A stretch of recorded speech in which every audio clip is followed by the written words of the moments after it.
Donc bonjour à tous, bienvenue pour ce petit Exocode numéro 5. Et oui, aujourd'hui, changement de décor, et ce pour les 2 semaines qui vont suivre, puisque j'ai pu enfin partir à Montréal. Nous sommes actuellement dans une des salles du laboratoire de l'UQAM, donc un des laboratoires de l'UQAM qui s'appelle le LACIM, laboratoire de combinatoire et d'informatique mathématique. Voilà, et donc un tableau noir avec des craies. Et donc aujourd'hui nous allons attaquer cet exercice. Déterminer la nature de la série suivante. Alors n'hésitez pas à faire pause comme d'habitude, vous connaissez la chanson, enfin d'essayer de le résoudre avant que je dise quoi que ce soit. Ok. On est parti pour la résolution. Alors comme vous pouvez le remarquer aussi, le zoom a un petit peu changé de la caméra, tout simplement parce que vous pouvez le remarquer par rapport à moi, le tableau est très grand et il est même en dehors du cadre de la caméra. C'est quand même assez... Voilà, je trouve ça génial, mais bon. Bref, donc, résolution. Alors l'idée en fait, qui fait que cet exercice deviendra un exercice one-shot, donc c'est des exercices, comme je l'ai déjà dit, pour moi, où il suffit d'avoir juste l'idée, et une fois que vous avez l'idée, c'est terminé. L'exercice se termine. Il n'y a plus de problème. Ok, alors, donc, si je prends E comme étant la somme, en fait, je vais prendre le fait que l'exponentielle de 1, c'est en fait la série suivante, somme pour k allant de 0 à l'infini de 1 sur k factoriel. Alors, a priori, ça a l'air de rendre beaucoup plus complexe les choses, mais en fait pas du tout, parce que vous avez le n factoriel qui est ici, et ça va simplifier une bonne partie de votre somme ici. Donc en fait, vous allez avoir, donc si vous écrivez ce que vaut, je vais l'écrire peut-être par là, si vous écrivez ce que vaut n factoriel fois e, vous allez vous retrouver avec somme pour k allant, et je vais faire exprès de le découper, k allant de 0 à n de n factoriel sur k factoriel, plus somme pour k allant de 0 à n de, 0 à n, pardon, de n plus 1 à l'infini de n factoriel sur k factoriel. Ok? Et en ayant fait ce découpage, eh bien, je viens de mettre en avant un nombre entier. Puisque le n factoriel sur k factoriel, en fait, ça, c'est un entier. Ça, c'est un entier. Entier naturel, non nul, si on veut même préciser. Mais c'est un entier. Et donc, vous faites une somme d'entiers. Voilà. Donc, ce truc-là, c'est un entier. Alors, on va lui donner un nom. Je vais l'appeler AN. Puisque ça dépend de petit n, tout de même. Donc, AN est un entier. Ok? Et puis, ce truc-là, que je vais appeler BN, ce truc-là, en fait, on peut montrer que c'est équivalent à 1 sur n. Pourquoi? Parce que si vous écrivez ce qui est Bn, alors je vais peut-être l'écrire, voilà, donc Bn, en fait c'est 1 sur n plus 1, plus 1 sur n plus 1 fois n plus 2, plus blablabla, et donc vous continuez ainsi de suite en faisant 1 sur le produit des entiers de n plus 1 jusqu'à l'entier k, et vous faites la série jusqu'à l'infini. Évidemment, la série converge, puisque la somme finie converge ici, et puis ça, c'est un nombre fini. D'accord? Donc si on se pose la question, il y a évidemment cette série converge là. Ok. Et, comme vous pouvez le remarquer, vous avez très envie de mettre, si vous divisez par n plus 1, on va faire ça comme ça plutôt, donc si vous divisez, si vous faites Bn divisé par 1 sur n, ou 1 sur n plus 1, peu importe, eh bien vous avez du n sur n plus 1, plus n sur n plus 1, n plus 2, plus blablabla, et tout ça tend vers 0. D'accord? Parce que le degré du polynôme qui va être au dénominateur sera de degré plus grand que 2, plus grand ou égal à 2 par rapport au polynôme de degré 1 au-dessus, en n, donc ça va tendre vers 0. Et ce truc-là va tendre vers 1. Conclusion, en effet, Bm équivaut à 1 sur n. Ok, alors maintenant que j'ai démontré ces choses-là, vous allez voir que ça ne va pas être très difficile de conclure que la série converge. Alors, je vais me permettre maintenant d'effacer ici pour avoir un peu de place. Bon, on dirait que j'en manque pas, mais je vais prendre le plaisir d'écrire en plus gros. Donc, que dire de sinus n factoriel pi e? Et bien n factoriel pi, sinus n factoriel pi e, ben, je peux l'écrire comme sinus de pi fois an plus pi fois bn. Ok? Et pi fois an, bah, vous savez déjà que an c'est un entier. Ok? Vous savez déjà que c'est un entier. Alors bah, ça veut dire que ça va pouvoir ressortir comme moins 1 puissance. Vous allez vous retrouver avec moins 1 puissance an. Hein, donc je rappelle que quand on fait sinus de pi fois un entier plus un angle, et ben ça va donner sinus de l'angle fois moins 1 puissance l'entier. Hein, vous faites à chaque fois un demi-tour, hein, c'est pas très, c'est vraiment de la trigonométrie toute gentille maintenant. Donc on a ça fois sinus de pi bn. Mais sinus de pi bn, bah pi bn, vous savez que c'est équivalent à pi sur n.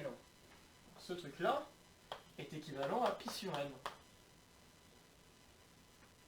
Donc, tout le sinus est équivalent également à pi sur n. Je vous rappelle que sinus x est équivalent à x quand x tend vers 0. Donc là, c'est exactement la situation que nous avons. Pi sur n tend vers 0, équivalence, donc gagné. Et puis bah, si vous regardez, hein, la tête de notre série, on divisait par n. Donc qu'est-ce qu'on conclut? On conclut que sinus de n factoriel pi e divisé par n est équivalent, quand n tend vers l'infini, à moins 1 puissance quelque chose. Bon, après, on peut ne pas se préoccuper du signe. Alors, je vais le faire sans me préoccuper du signe. Donc, on a ceci, et on a pi sur n carré. Et là, vous terminez grâce au critère de Riemann. Donc, le critère de Riemann,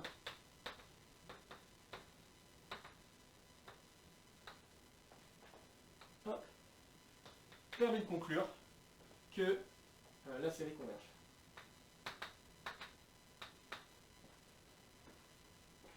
Et voilà pour cet exercice. Alors maintenant, vous pourriez me poser la question, et qu'est-ce qui se passe si je ne divise plus par n? C'est une très bonne question. Alors pareil, je vais vous laisser encore quelques instants, n'hésitez pas à faire une petite pause, et essayez de voir ce qui se passe. Cette fois-ci, si je ne me préoccupe plus du divisé par n, je veux regarder si la série de ces sinus converge. Ok? Alors, on est parti. Alors en fait, pour résoudre ce qui va se passer dans ce cas-là, il va falloir s'intéresser à AN. Il va falloir s'intéresser à AN. Puisque, comme vous avez pu le remarquer, ce sinus est égal à moins 1 puissance AN fois ce sinus qui est équivalent à pi sur n. Si, par hasard, AN est de même parité que n, on a gagné.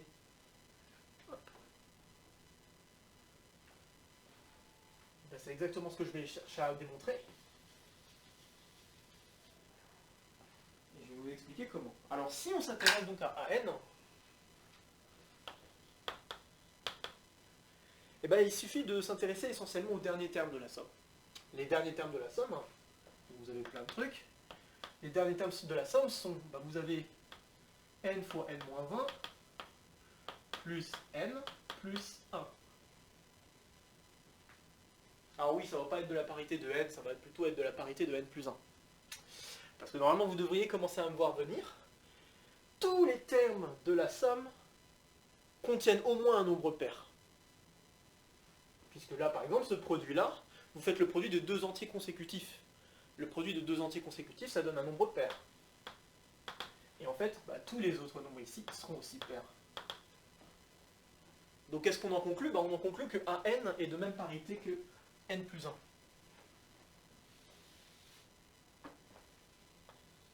Ainsi, AN est de même parité que n plus 1. Et par conséquent, moins 1 puissance AN, je vais pouvoir écrire ça. Sinus de n factoriel pi e, et bien ça va être égal à moins 1 puissance n plus 1 fois sinus de pi bn.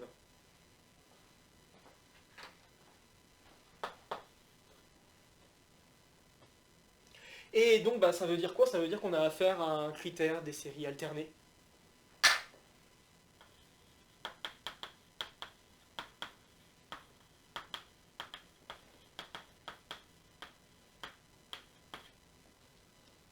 D'accord? Parce que c'est pas très difficile de vérifier que la suite des sinus pi n, de toute façon c'est équivalent à pi sur n, mais si on s'intéresse vraiment à sinus de pi n, c'est pas très difficile de montrer que sinus pi n décroît, puisque la fonction sinus elle est croissante sur un voisinage de 0, notamment 0, disons 0 pi sur 2. Et bon bah donc ça veut dire que pour n à partir de 2, la suite est décroissante. D'accord? Puisque bon bah vous faites les pi sur n sont déjà décroissantes, si vous appliquez une fonction croissante à ça, bah, ça reste une fonction décroissante, une suite décroissante, pardon. Donc là, vous avez encore une suite décroissante, et de nombres positifs qui tend vers 0, hein, et bah, vous avez une alternance. Donc tout est bon pour le critère des séries alternées. Donc on en déduit dans les deux cas, donc je vais peut-être écrire la conclusion.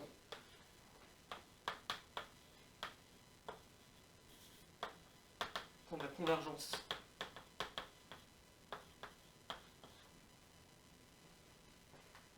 Voilà. Voilà pour ce petit exo de colle, tout premier fait à Montréal. Donc bah, j'espère que ça vous a plu. Comme d'habitude, n'hésitez pas à mettre un commentaire si vous avez des questions, des remarques, quoi que ce soit. N'hésitez pas à partager la vidéo si ça vous a plu et si vous pensez que d'autres camarades pourraient aimer résoudre ce type d'exercice. Et puis, sur ce, bah, je vous dis à très vite. Pour l'exo de colle, je vous ai déjà dit de quoi il s'agira. Il s'agira, je le répète, pour rappel, il s'agira donc des nombres de Stirling. Donc des nombres de Stirling. La formule de Stirling, pardon, c'est pas du tout la même chose. Pourquoi j'ai pensé nombres de Stirling, mais c'est pas grave. On pourra en parler aussi une autre fois peut-être, mais je ne vais pas parler des nombres de Stirling là. Je vais parler plutôt de la formule de Stirling, donc l'équivalence de n factoriel. Ça sera le sujet de notre exo de colle. Voilà, donc encore une fois, n'hésitez pas à mettre des commentaires, quoi que ce soit. Et puis bah sur ce, portez-vous bien et à très vite. Salut à tous!